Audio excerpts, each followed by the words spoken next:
Eto, tanong ni Kapitan, paano kung ang magkabilang partido ayaw na nilang dumaan sa lupon? Gusto na nila CFA. Wala kasi akong nababasa na kailangang dumaan sa lupon kung ayaw ng magkabilang partidong magkaareglo.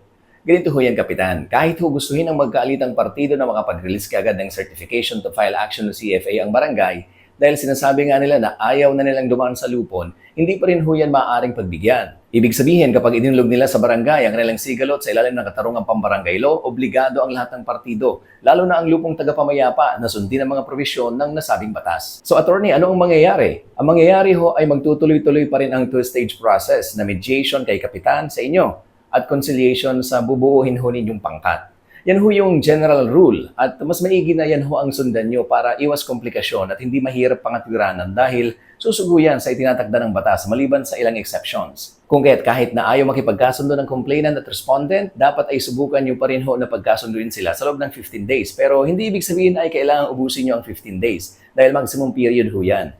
Ibig sabihin, kahit sa ikalima o ikasampung araw, matapos mo ninyong pagharapin at subukang matulungang magkaayos, ay hindi pa rin talaga nagbago ang isip nila at ayaw pa rin nilang magkaayos, pwede na ho ninyong ibabayan sa pangkat para sa conciliation. Attorney, ayaw nga nilang talagang magkaayos at lumalabas na CFA lang talaga ang gustong makuha sa barangay. Paano na ang gagawin?